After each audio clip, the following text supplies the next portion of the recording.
The whole town of Cordell turned out to watch a marriage fail before it had even started, and I was the only man on that platform who'd have bet the other way. I remember Harlan Stoke had a pencil and a scrap of butcher paper, taking down wagers in the shade of the freight office. 2 days, most folks said. 3 at the outside. They figured Eli Renner would take one look at the widow the agency had sent him, the woman half the territory called cursed, and put her right back on the stage she came in on, and that would be that. The quiet killer and the bad luck bride. It made a fine joke to a town that didn't have much else to laugh at that summer. I knew Eli better than any man living, and I knew he wasn't going to send her back. I just didn't know yet how I knew it. The stage came in off the South Road with its wheels groaning and a tail of dust standing up behind it like smoke off a brush fire. It rocked to a stop in front of my livery, because in those days the livery was where the stage stopped, and a town the size of Cordell only had the one of everything. The driver climbed down and stretched his back and didn't offer to help anybody. He never did. She came out of that coach on her own, and the first thing I noticed was that she didn't look around for help and didn't look around for the crowd, though she surely knew it was there. She stepped down careful, one gloved hand on the door, the other holding her skirt out of the dust, and she set her shoes on the boards of Cordell like a woman stepping onto a porch she'd lived on for years. She was not a pretty woman if I'm to tell it the way the town would have told it. Plain-faced, a little too thin, with a chin she held a touch higher than her circumstances called for. Brown hair gone dull from travel, a gray dress that had been good once and had been turned and mended since. But there was something in the set of her that made Stokes' pencil go still, and made the cattle hands lounging against the rail leave off their grinning for a second, and I won't pretend I understood it then. I only saw it.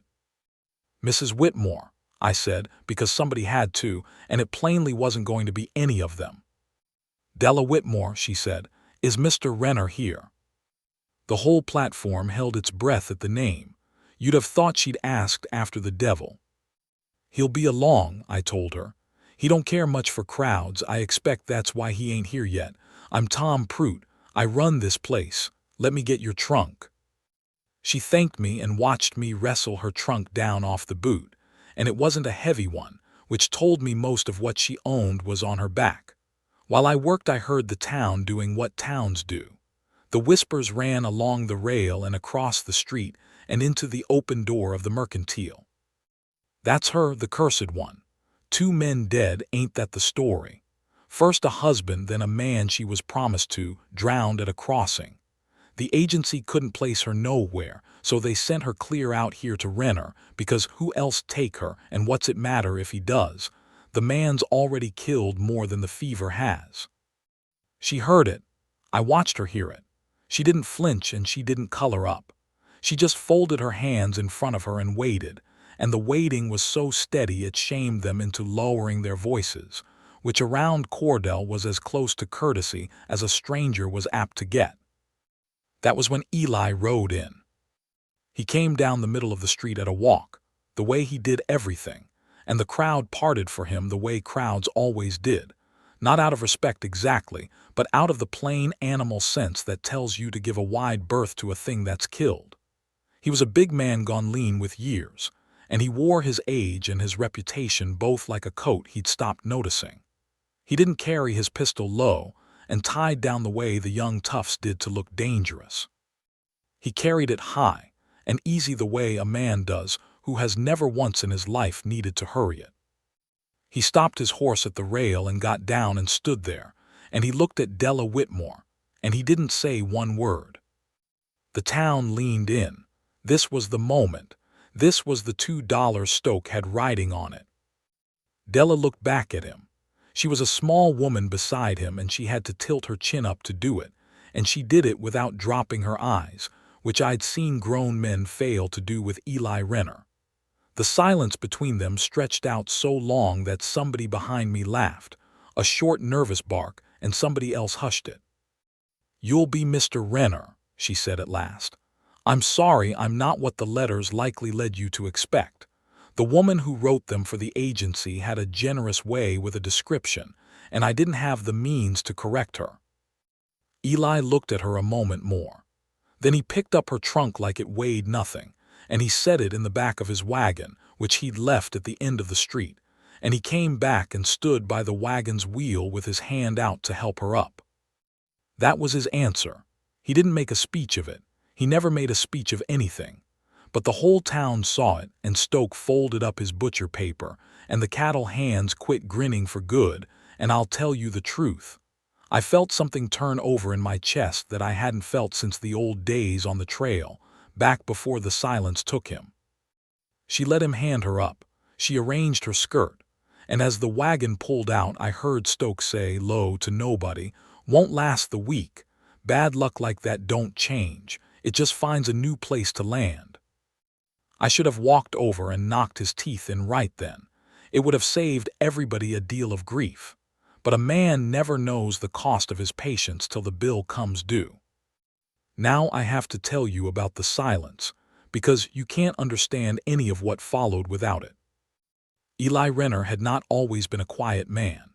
The Eli I'd known, 20 years gone when we drove cattle up out of Texas together, was a man who'd sing in the dark to settle a nervous herd, and tell a story so long you'd forget where it started, and laugh till he had to hold the saddle horn. He had a wife named Ruth waiting on a little place up north, and a baby coming, and he talked about that baby the whole way up the trail like it was already grown and running the ranch. He went home that fall, and the baby came, a girl, and for 2 years the letters he sent me were the happiest things a man ever wrote. Then there was a winter that came hard and early, and a fever came with it, and by the time the thaw let the doctor through, Ruth and the little girl were both in the ground behind the house, and Eli had buried them himself with the frost still in the dirt. He didn't write me about it. I heard it from a man who'd passed through. The next time I saw Eli, more than a year on, he was a different man wearing the old one's face. He'd taken up the gun by then. There was a story in it I never got the whole of, a range war, men who'd needed killing and men who maybe hadn't, and a reputation that grew the way those things grow, until it was bigger than the man and twice as ugly. But the part that mattered, the part the territory never understood, was that he'd stopped talking. Not all at once. He just used fewer words every year, the way a man banks a fire he doesn't expect to need, until there was nearly nothing left of it but the heat down under the ash. People took the silence for menace. It was easier than the truth. The truth was that Eli Renner had said everything he had to a wife and a daughter who couldn't hear him anymore, and he decided the rest of the world hadn't earned the leftovers. So when I tell you the town was wrong about him, I want you to understand they weren't fools to be afraid. He had earned the fear honestly. They were only wrong about what was underneath it, and being wrong about a man is the easiest mistake there is to make and the hardest to take back. He took her out to the ranch that first day, and what passed between them out there I had only secondhand for a while, from the boy, and then later from Della herself, who told it to me one Christmas years on when we were all of us old and could laugh about the early part. The ranch sat 8 miles out on the flats, a low house of squared logs and a good barn, and a windmill that Eli kept in better repair than he kept himself. He'd built it after the gun years, when he'd had enough money set by from things I never asked about, and he'd built it the way a man builds a thing he means to die alone in, sturdy, plain, no second thought given to comfort or company. He showed her the house without a word. There was one bedroom, and he carried her trunk into it and set it down, and then he took a roll of blankets off the shelf and made it plain by carrying them out to the barn that the bed was hers and the barn was his. Della told me she'd stood in that little bedroom a long while after he'd gone, listening to the windmill creak and turn, and thinking that of all the things she'd braced herself for on the long ride out, a man who'd give a stranger his bed and take the straw himself had not been on the list. She'd braced for a great deal. I learned her story in pieces over the years, the way you learn anything true. Her first husband had been a kind, soft man named Whitmore who taught school back in Missouri and coughed his lungs out before he was 30, and she'd nursed him every night of it and held him at the end and been a widow at 24.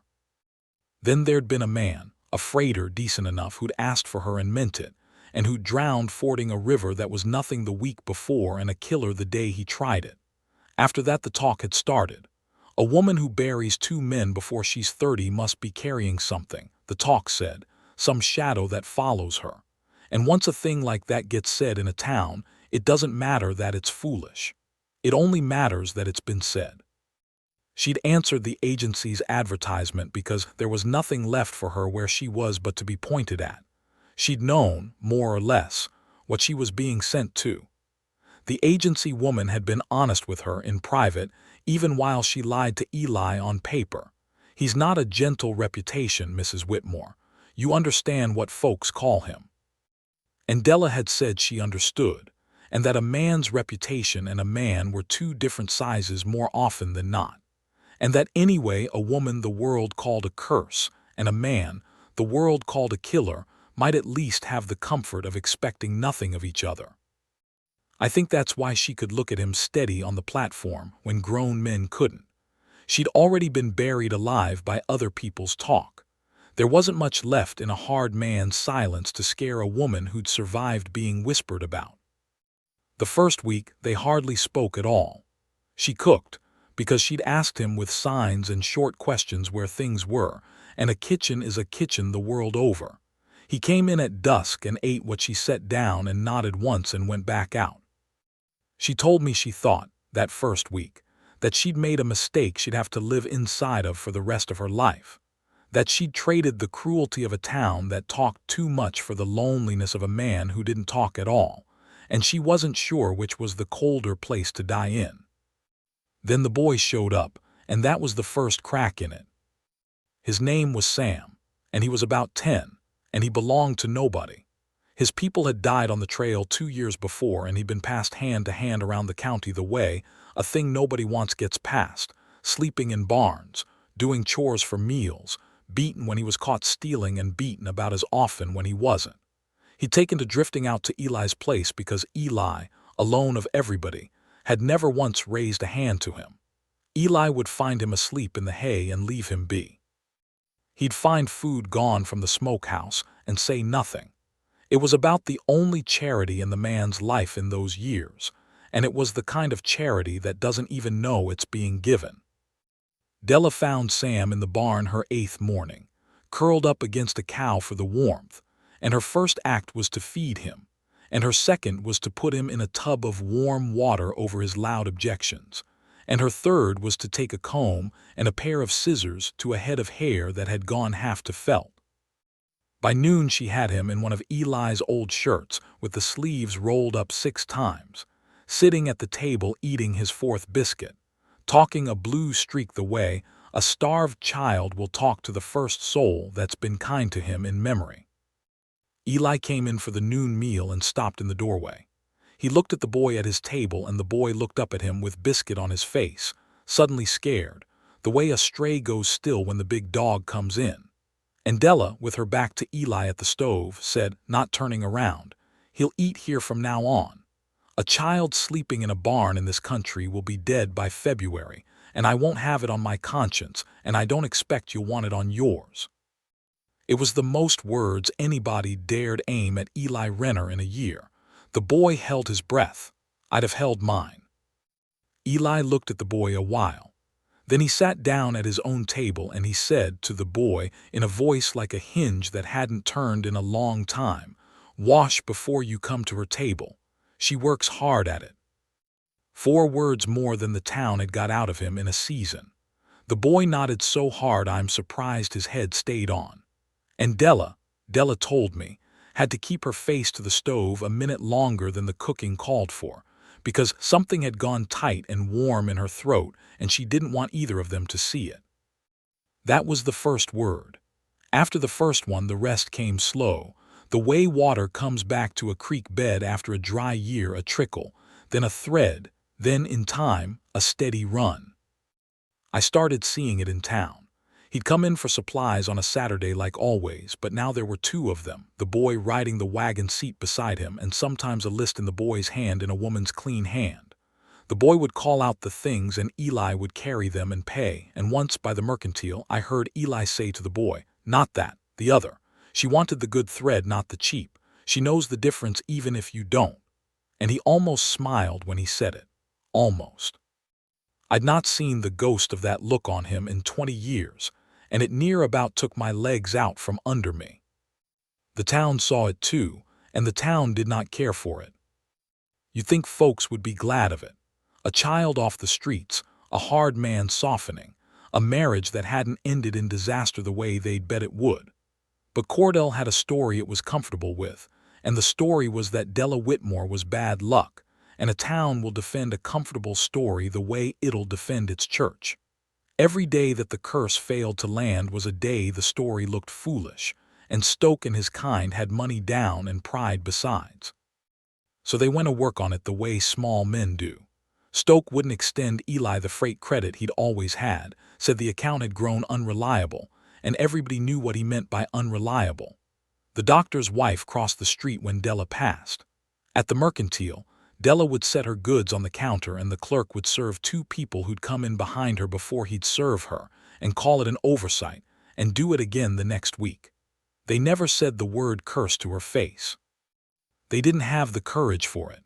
They just built a little wall around her, brick by brick, out of small cruelties, and waited for her to break herself against it. She didn't break. That was the thing they hadn't reckoned on. A woman who's already been buried by talk has a kind of armor a comfortable woman never grows. She bought her thread and paid her money and said her thank yous in a clear, even voice, and walked out with her chin where she'd always carried it and gave them not one thing to feed on. But I saw it cost her. I saw the price of it in her face on the long drive out when she thought nobody was looking. A person can carry a great weight and still feel every pound of it. And here is the part the town never knew, the part that I think is the truest thing about the whole business. Eli saw it too. Silent as he was, blind as everybody figured him to be to anything that wasn't a threat at 20 paces, he saw exactly what was being done to her and exactly what it cost. He came to me about it. Came to the livery one evening after she'd gone into the church social she'd been brave enough to attend and unwelcome enough to leave early from. He stood in my doorway the way he stood everywhere, and he was quiet a long while, and then he said, "They're hard on her, Tom." "They are," I said. "On account of me." "On account of both of you," I told him. "On account of her being easy to talk about and you being easy to fear. It ain't fair, Eli. It ain't got a thing to do with fair." He looked out at the dark street a while. Then he said something I never forgot, said it so low I had to lean in. "Ruth used to say a town shows you what it is by who it picks to be cruel to. Said the kindest place ain't the one with no mean folks in it. It's the one that won't let the mean folks pick the smallest target." He was quiet again. "I forgot she said that. I've been forgetting near everything she said. It's coming back, some of it, since Della." It was the most he'd said to me in years, and it was the first time he'd spoken Ruth's name to me since before the gun years, and I knew then, the way you know weather coming, that something in the man was alive again that I'd long since stopped praying for. "What are you going to do about Stoke in that crowd?" I asked him. And the old Eli, the bad one, the killer the town was right to fear, looked out of his eyes for just a second and he said, "Less than I want to." "Good," I said, "on account of you got a boy and a woman watching now to learn what kind of man you are." He nodded at that. He took the point cleaner than I'd had any right to expect, and he went out and got her from the social, and I watched the two of them drive off into the dark, and I thought maybe it would come right after all. It nearly didn't. The diphtheria came in the fall, the way it did some years, riding in on the freight or on a stranger's cough. Nobody ever knows. It went through the children of Cordell like a grass fire. The doctor, old Pell, was a good enough man, but he was one man, and he was run off his feet, and folks were burying children faster than the parson could keep up with the digging. Now you'd think a town in the middle of burying its young would have no time left for an old grudge. But fear makes people worse, not better, more often than it makes them kind. And somebody, I always believed it was Stoke, though I never proved it, got the notion going that the sickness had come with the cursed woman. that it had followed her the way the talk always said her bad luck followed her. It was nonsense. She'd been in the county a season by then, and the sickness had come off the South Road plain as day. But nonsense doesn't need to be true. It only needs to be useful, and a town looking for somewhere to put its terror found her a convenient place to set it. The day it came to a head, Sam was sick. He'd gone down hard the night before, fever and the choking cough, and Della had not slept, and at first light Eli had ridden the 8 miles into Cordell for the doctor with the boy's life on the clock. I was at the livery when he came. He didn't get down. He sat the horse in the street and said, loud enough to carry, which for Eli was a thing all by itself, "Pell, I need Pell. The boy's bad." And here's where I learned what Cordell was, the way Ruth had said you learn it, because Pell would have come. Pell was a doctor and a decent man, and he'd have come for any sick child in the county, curse or no curse. But Pell was up to his elbows at the Hartley's place where 2 of the little ones were down, and it was Stoke who answered Eli from the boardwalk, Stoke with 3 or 4 of his kind around him, and what Stoke said was, "Doctor's got real children to see to, Renner. Town children. He's not going to ride 8 miles to bury a stray that woman's bad luck killed. You want to bury something out there. That's about all that place is good for." I have replayed that morning 1,000 times. I have wondered what would have happened if Eli had been the man the town thought he was, if he'd drawn on Stoke right there in the street, which he could have done before Stoke finished the sentence, and which not a soul would have been surprised by. The town had spent years calling him a killer. They'd built him into one in their minds and told the story so long they half wanted to see it come true, the way people do. He didn't draw. He sat his horse and he looked down at Stoke for a long, terrible moment, and the street went dead quiet, and you could see every man on that boardwalk go cold thinking the same thought. This is it. This is the day the quiet killer kills again, and we asked for it. And then Eli said in that low, rusted voice, perfectly even, "His name is Sam. He's got a name. And there's a woman out there who's set up nights with every sick soul this town's too proud to thank, including I'd wager some of yours, Stoke, before she ever married me. You won't send the doctor, all right, I heard you." He gathered his reins. "But you'll not say her name like that again, not where I can hear it.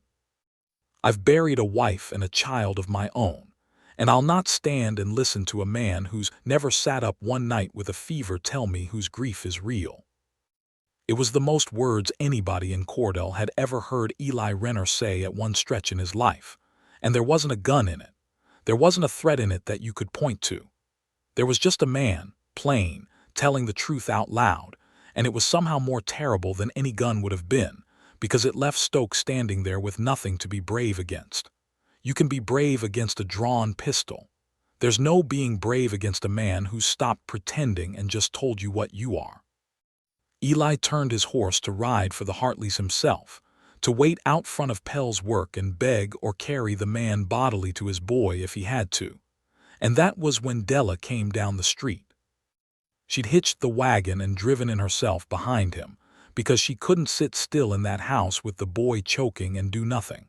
She came up the street with her sleeves pushed back, and the look of a woman who has decided the worst has already happened and there's nothing left to be afraid of. And she'd heard the last of it, Stoke's part and Eli's both. The whole street saw her hear it. She didn't go to Stoke. She went to the boardwalk in front of the Mercantile where the doctor's wife stood, and a clutch of the church women, the very ones who'd been crossing streets and skipping her in line all season, and she said to them in that clear, even voice, but with something underneath it now that hadn't been there before, "Mrs. Pell, your doctor is going to lose children he could save because he's one man doing the work of 3. I've nursed fever before. I nursed my own husband through worse than this, every night for a year, and I learned things from it I'd give a great deal not to know. I can keep a steam tent. I can read a fever and tell you when it's turned. I can sit up so your doctor can sleep 2 hours and not kill somebody from being too tired to think." She looked around at the lot of them. "You can go on believing I brought this on you. It costs me nothing any more what you believe. But your children are dying, and I know how to help, and I am offering. The only question on the table is whether your pride is worth more to you than your sons and daughters. Decide quick. The fever won't wait on your feelings, and neither will I. Lord, but I wish you could have seen it. I wish the whole world could have seen that plain, tired woman in her turned gray dress down the proud women of Cordell with nothing but the truth and an offer of help. It was the bravest thing I ever watched, and I've watched men charge guns. There was a silence, and then the doctor's wife, who was not a bad woman, only a frightened and foolish one, the way most of us are when we're at our worst, said in a small voice, "The Hartley twins. He doesn't know which way they'll go. He hasn't slept since Tuesday." "Take me to them," Della said. And she went.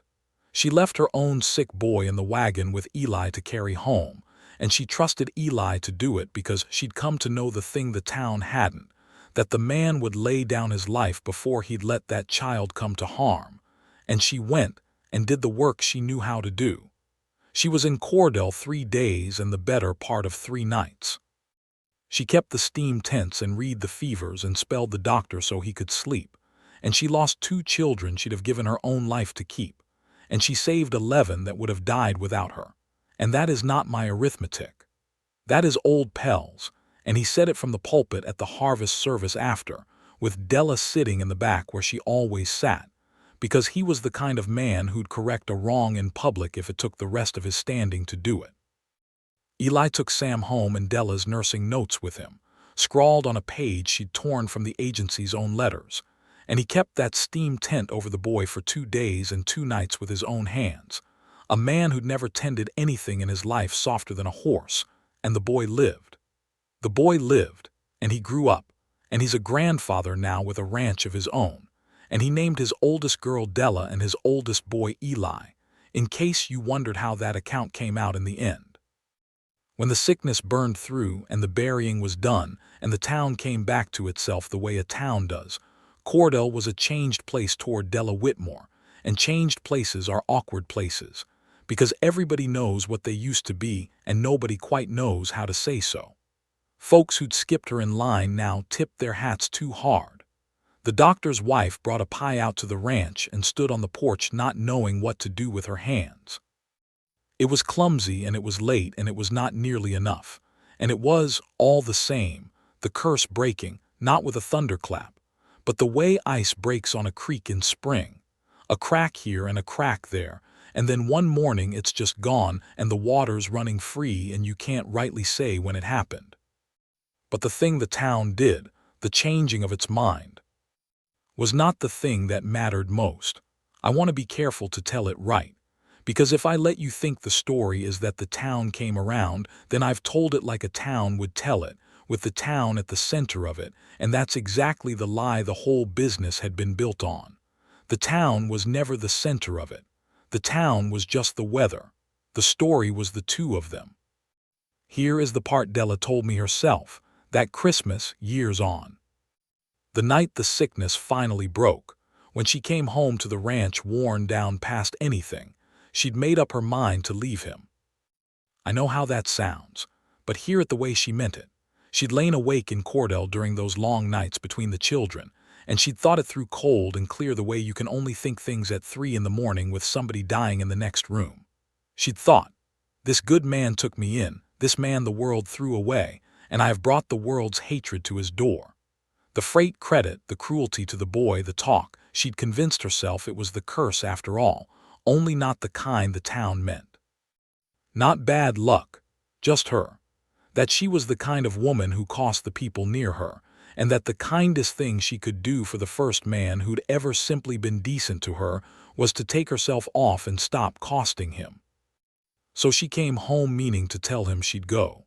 She'd nurse the boy back to health and then she'd go, quietly, and let him have his peace, and let the town forget her, and that would be her last act of caring for him. She came in the door at dawn, gray to the lips with tiredness, and the house was warm and the boy was sleeping easy with the fever gone out of him, and Eli was sitting in the chair by the boy's bed where he'd plainly sat the whole time she was gone, and he looked up at her, and before she could say one word of the speech she'd built on the long ride, he said it. He said, "You're not going." She stood there, She told me she'd never in her life felt so seen and so caught. How? You've had the look of leaving on you since the social, he said. I know the look. I wore it myself near 20 years. He stood up out of the chair, slow, an old man slow, and he came and stood in front of her, and he did a thing he'd never done. He took both her hands in both of his. You think you're a curse on me. You think the smart thing, the kind thing, is to go before you cost me more. I know, because it's the exact thought I had about my own self for 20 years. That I was a thing that cost the people near it. That the kindest thing a man like me could do for the world was stay out of it. So I did. I stayed out of it.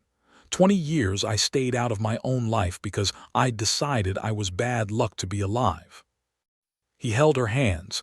The boy slept on between them. And then they sent me you, he said. The two of us, the killer and the curse, sent us off to each other so the town wouldn't have to look at either one of us. And I'll tell you what I figured out, Della. I figured it out keeping that tent over the boy 2 nights with your handwriting to go by. There's no curse on you. There never was. There's just a town that found 2 people too easy to throw away and threw them. That's all it ever was. That's all it ever is. His voice had gone rough and he let it. You're not bad luck. You're the best luck ever came down that south road. And you're not going. Not for my sake, not for theirs, not for any reason you can build at 3 in the morning. You'll not be sent back, not by them and not by yourself. You hear me? You'll not be sent back. And the silent man, the killer the whole territory had feared, the man who'd buried his words with his wife and child 20 years before, he stood in his own kitchen at dawn and asked a woman to stay with him plain as a boy asking for the first time. And she said yes. And that friend is the whole of the thing the town never understood about Eli Renner. The silence was never the man. The silence was just the grief. And grief, even old grief, even grief gone to stone, it'll turn back to a living thing if the right person sits with it long enough and isn't afraid of the quiet. They were married proper that spring, not the paper marriage the agency had made, but a real one in the little church in Cordell, with Pell standing up for Eli and me standing up beside him too, and the boy Sam in a new shirt that fit him for once, and near the whole town there, the same town, the very ones, sitting in the pews of a wedding they'd bet would never happen and laughed about on a platform a year before. People are like that. I've made my peace with it. They'll be cruel to a thing they're afraid of and then turn out in their Sunday best to celebrate it once it's safe. And the trick of living among them is to remember it's the same people doing both. And to be kind anyway, the way Della was kind, which is the hardest kindness there is. Stoke didn't come to the wedding. Stoke sold out and moved on within the year, the way that kind always does once a town's quit needing him to do its meanness for it. I don't know what became of him, and I've never spent a minute wondering. The ranch on the flats became the warmest house in the county. I don't say that to make a pretty ending. I say it because it's a plain fact and half the county would tell you the same. It got so that when somebody was in trouble in Cordell, a family burned out, a man hurt, a child orphaned the way Sam had been, the word that went around wasn't go to the church and it wasn't go to the sheriff. The word was go out to Renners. Dell'll know what to do and he'll see you're not bothered. The 2 people the town had thrown away as too unlucky to live among them turned around and became the place the unlucky went. There's a justice in that I've never found words big enough for, and I've had years to look. Eli talked after that. Not a lot. He was never going to be a singing on the trail man again. That man was gone with Ruth and always would be. But he talked. He'd sit on the porch of an evening with Della and the boy and tell a story now and then, and I heard him laugh more than once in his last years, a rusty, unused sound that always seemed to surprise him as much as anybody. He lived a long time. They both did. They're both gone now, buried side by side out behind the house on the flats, next to a smaller stone that was there before either of them, and that Della tended every spring as careful as her own, because she said Ruth had got Eli ready for her, in her way, by being so loved that the love didn't die when she did. It just waited. People ask me sometimes, the young ones, what Eli Renner was really like. Was he truly the killer the old stories say? Was the silence true? And I tell them the silence was true. It was the truest thing about him for 20 hard years. But I tell them this too, and it's the thing I most want said before I'm done telling it. A town will look at a hard man's quiet and call it a killer's heart, and look at an unlucky woman's losses and call them a curse, and feel safe having named them, having put them out at the edge of things where they can't trouble the comfortable. It is the easiest work in the world, that nomming, and the cruelest, and the most often wrong. The truth was a woman who'd buried more than her share and never once let it make her hard, and a man who'd buried more than his share and let it make him hard as flint, and a stage that brought them down a dusty road to each other because nobody else would have either one, and the slow, plain, daily miracle of two thrown-away people deciding, against the whole weight of a town's opinion, that they were worth keeping after all. I stood up at their wedding, and I stood at both their graves, and of everything I saw in a long life on a hard frontier, that is the thing I'd want a man to know if he only had time to know one thing. They were the two the world threw away, and they made the warmest home in the county out of nothing but the throwing away, and a little grit, and the kind of kindness that doesn't quit even when it costs. She was never a curse. He was never just a killer, and the silence in the end wasn't even silence. It was only a man with so much love stored up and nowhere left to spend it, waiting all those years, without even knowing he was waiting, for somebody brave enough to come and sit in the quiet with him until he found his voice again. She came down the South Road in a turned gray dress, and she found it for him. That's the whole story. That's the only part that ever mattered.